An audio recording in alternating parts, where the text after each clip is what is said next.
हजरत, Iran का मैंने बताया था कि एक फाइटर जो हेलीकॉप्टर है वो क्रैश हुआ, ये देखिए, जिसमें 4 लोग मारे गए। 4 में से जो 2 थे वो ईरान एयरफोर्स के जवान थे, 2 ऑफिशियल थे। चारों की मौत हो गई। ये उनके अंतिम संस्कार की चंद तस्वीरें आपके सामने हैं। खबर आ रही है कि आजकल में ही डोनाल्ड ट्रंप यानी अमेरिका ईरान पर अब हमला करवा सकता है, वो भी लिमिटेड, ताकि ईरान प्रेशर में आए और ईरान अमेरिका की तमाम शर्तों को मान ले। उधर मेरे दोस्तों, दूसरा अमेरिका का एयरक्राफ्ट कैरियर मेडिटेरियन सी में पहुंच चुका है और तेजी से इजराइल की तरफ आगे बढ़ रहा है। उधर अमेरिका के डियागो गार्सिया ये आइलैंड अभी कंट्रोल में है ब्रिटेन के, और ब्रिटेन ने यहां पर अमेरिका को अपना एयरबेस दिया हुआ है, जहां पर सैटेलाइट इमेज से आप देख सकते हैं कि इस डियागो गार्सिया पर अमेरिका के दर्जनों फाइटर जेट और टैंकर तैनात हैं। ईरान के राष्ट्रपति पेजेश्कियान ने बहुत ठंडे तरीके से, बहुत प्यार से पानी पी पी कर अमेरिका को एक्सपोज किया। उन्होंने कहा कि अमेरिका वही कह रहा है जो हम पहले कह चुके हैं। अमेरिका हमसे कह रहा है कि परमाणु ना बनाना, और हम ये खुद कहते आए हैं कि हमें परमाणु बनाना ही नहीं है, हमें जरूरत नहीं है। हमारी ही बात हमें बोल रहा है। वहीं अमेरिका झूठ फैला रहा है कि 32,000 प्रदर्शनकारी मारे गए, जबकि 3,000 जो प्रदर्शनकारी मारे गए, हमने उनका और उनके बाप का नाम तक पब्लिक डोमेन में डाला। तो ये सिर्फ प्रोपेगेंडा है।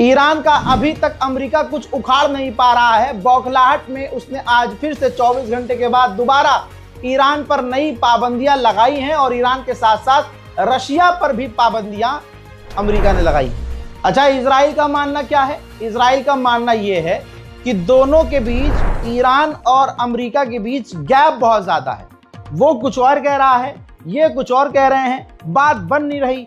तो डोनाल्ड ट्रंप के पास अब सिर्फ एक आखिरी रास्ता है कि वो ईरान पर हमला कर दें, ऐसा नेतन्याहू की सरकार का कहना है। हजरात, इजराइल की हवा कितनी टाइट है सिर्फ एक सैटेलाइट इमेज से समझ लीजिए। भाई, ये एक सैटेलाइट इमेज है जो इजराइल का औदा एयरबेस है, जहां पर अमेरिका के F-22 स्टिल्थ जेट, अमेरिका का अब तक का सबसे खतरनाक, वो भी स्टिल्थ। F-35 तो फिर भी रडार में आ जाता है, लेकिन F-22 रडार में नहीं आता है, पकड़ में नहीं आता है, नजर नहीं आता है। तो ये advance fighter jet F-22 stealth fighter jet Ovda airbase में इजराइल में तैनात है, और वहीं उसी बेस पर इजराइल के एयर डिफेंस सिस्टम भी तैनात हैं, और अमेरिका के भी एयर डिफेंस सिस्टम तैनात नजर आ रहे हैं इन दोनों तस्वीरों में। अमेरिका के मेंबर ऑफ पार्लियामेंट और ऑफिशियल मांग ये कर रहे हैं कि अगर हमला करना है तो ईरान पर ऐसा हमला करो, ऐसा हमला कि ईरान की रिजीम एक हमले में चेंज हो जाए। उधर इजराइल ने तैयारी तेज कर दी है। अंडरग्राउंड शेल्टर वो खोल रहा है, रिपेयर कर रहा है, साउंड सिस्टम चेक कर रहा है, सायरन चेक कर रहा है और तमाम इमरजेंसी सेवाओं को वो टेस्ट कर रहा है। पूरी दुनिया में इस वक्त ईरान अकेला है, कोई भी ग्राउंड पर आकर साथ नहीं देगा, लेकिन जबानी तौर से दो देश साथ दे रहे हैं, चाइना और रशिया। दोनों ने मिलकर कहा है कि अमेरिका जिस तरह से ईरान को धमका रहा है यह सरासर गलत है। बातचीत की टेबल पर आकर बातचीत के जरिए मामलात को हल करना जरूरी है। अमेरिका के व्हाइट हाउस ने कल कहा कि ईरान परमाणु के करीब है, यूरेनियम बना रहा है, वो परमाणु बना सकता है। लेकिन अमेरिका के ही एक्सपर्ट ऑफिशियल वैज्ञानिकों ने कहा है कि यह झूठ है। ईरान की न्यूक्लियर फैसिलिटी पर जब अमेरिका ने हमला किया तभी से ईरान ने यूरेनियम एनरिचमेंट करना बंद कर दिया था। हजरात, ये एक प्रोपेगेंडा है। पिछले 30 साल से नेतन्याहू, जी हाँ यही नेतन्याहू, जब भी ईरान पर हमला करना होता है ये नेतन्याहू और अमेरिका मिलकर प्रोपेगेंडा चलाते हैं कि ईरान 7 दिन में परमाणु बना सकता है, ईरान 10 दिन में परमाणु बना सकता है, ईरान के पास खतरनाक हथियार हैं, ईरान के पास डेडली वेपन है, ईरान के पास केमिकल हथियार है। आपको यकीन नहीं आ रहा है तो पिछले 30 साल में कितनी बार और अभी भी नेतन्याहू वही कर रहा है, यही बात 30 साल से बोल रहा है कि ईरान परमाणु बनाने के करीब है। देखना चाहते हो तमाम क्लिप्स देखिए और शेयर कीजिए। If not stopped, Iran could produce a nuclear weapon in a very short time. It could be a year. They have the wherewithal, the stored up, preserved knowledge to make a bomb very quickly if they wanted to. Iran is so dangerous. Weeks away from having the fissile material for an entire arsenal of nuclear bombs. They're very close. They're 6 months away from being about 90% of having the enriched uranium for an atom bomb. Iran is gearing up to produce 25 bombs, atomic bombs a year, 250 bombs in a decade. Iran will be capable of producing alone, without importing anything, nuclear bombs within 3 to 5 years. Once Saddam has nuclear weapons, the terror network will have nuclear weapons. Next thing you'll see is a nuclear bomb in the World Trade Center. If you take out Saddam's regime, I guarantee you that it will have enormous positive reverberations on the region. America बुरी तरह से फंसा हुआ है। अब अमेरिकी official ने यह भी कहा है कि अगर ईरान से जंग होती है और ईरान जब वार करेगा तो हमारे ऑब्वियसली जो एयर डिफेंस सिस्टम है वो काम करेंगे और काफी सारे एयर डिफेंस सिस्टम की मिसाइलें, रॉकेट और हो सकता है कई सारे एयर डिफेंस सिस्टम भी बेकार हो जाए। और इस वक्त हमारे एयर डिफेंस सिस्टम की सबसे ज्यादा जरूरत यूक्रेन में है। तो अगर ईरान से जंग होती है तो अमेरिका का ध्यान ईरान पर जाएगा और यूक्रेन को रशिया अच्छे से पटक पटक कर पीटेगा। ऐसा नहीं है कि पूरा अमेरिका ट्रंप के साथ है। भाई, अमेरिका के सेनेटर ऐसे बहुत सारे नेता हैं जो खुले में डोनाल्ड ट्रंप का विरोध कर रहे हैं। जैसे ये देखिए भाई, सेनेटर क्रिस वैन ने लिखा है कि क्या हम इराक भूल गए हैं कि इराक में क्या हुआ।